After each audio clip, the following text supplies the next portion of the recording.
ताज्जुब की बात है कि जब वेदव्यास जी जीवित थे, वो तब जानते थे कि संसार आने वाले 5000 वर्षों में कितना बदल जाएगा। व्यास जी ने बताया कि कलयुग में धन के लिए गले काटे जाएंगे, पाखंडी बाबाओं का बोलबाला होगा और मनुष्य की आयु भी घट जाएगी। श्रीमद् भागवतम में किए गए इस व्याख्यान में व्यास जी जो बातें कलयुग के लिए कहते हैं, वो आज के समय में प्रासंगिक लगती हैं। महर्षि व्यास जी के अनुसार कलयुग में मनुष्यों में वर्ण और आश्रम संबंधी प्रवृत्ति नहीं होगी, वेदों से किसी का कोई मतलब नहीं रह जाएगा और धर्म के नाम पर पंडित अनाप शनाप पूजाएं और यज्ञ करवाएंगे। कलयुग में विवाह को धर्म नहीं माना जाएगा, सब लोग बिना स्नान करे ही भोजन करेंगे। देव पूजा, अतिथि सत्कार, श्राद्ध और तर्पण की क्रिया कोई नहीं करेगा। शिष्य गुरु के अधीन नहीं रहेंगे, पुत्र भी अपने धर्म का पालन नहीं करेंगे। कोई किसी भी कुल में पैदा क्यों न हुआ हो, जो बलवान होगा वही कलयुग में सबका स्वामी होगा। जो ज्यादा देगा उसे ही मनुष्य अपना स्वामी मानेंगे। पुत्र पिता को तथा बहुएं सास को काम करने भेजेंगी। कलयुग में समय के साथ साथ मनुष्य वर्तमान पर विश्वास करने वाले, शास्त्र ज्ञान से रहित, दंभी और अज्ञानी होंगे। तब जगत के लोग सर्वक्षी हो जाएंगे, स्वयं ही आत्मरक्षा के लिए विवश होंगे तथा राजा उनकी रक्षा करने में असमर्थ हो जाएंगे। तब मनुष्यों में क्रोध और लोभ की अधिकता हो जाएगी, लोग कन्या बेचकर निर्वाह करेंगे। कलयुग की स्त्रियां लोभी, नाटी, अधिक खाने वाली और मंद भाग्य वाली होंगी। वह अपनी इच्छा के अनुसार आचरण करेंगी, हाव भाव और विलास में ही उनका मन लगेगा। अन्याय से धन पैदा करने वाले पुरुषों में उनकी आसक्ति होगी।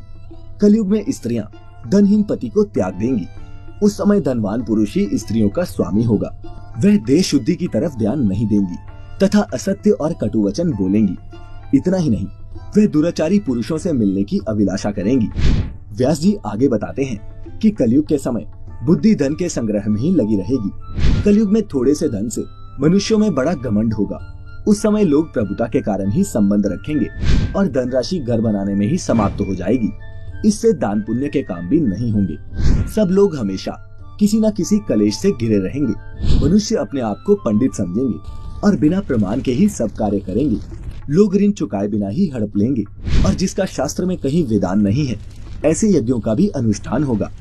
कलयुग की प्रजा बाढ़ और सूखे के भय से व्याकुल रहेगी। सबके प्यासे नेत्र आकाश की ओर लगे रहेंगे, लेकिन पानी की बूंद भी नहीं गिरेगी।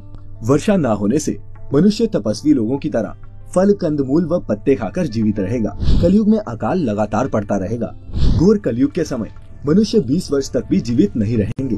उस समय 5, 6 अथवा 7 वर्ष की स्त्री और 8, 9 या 10 वर्ष के पुरुषों से ही संतान होने लगेंगी। उस समय के लोग मंदबुद्धि, व्यर्थ के चिन्ह धारण करने वाले और बुरी सोच वाले होंगे। कलयुग आने पर राजा प्रजा की रक्षा न करके बल्कि कर के बहाने प्रजा के ही धन का अपहरण करेंगे। अधर्मी मनुष्य संस्कारहीन होते हुए भी पाखंड का सहारा लेकर लोगों को ठगने का काम करेगा। उस समय पाखंड की अधिकता और अधर्म की वृद्धि होने से लोगों की आयु कम होती चली जाएगी। हत्यारों की भी हत्या होने लगेगी।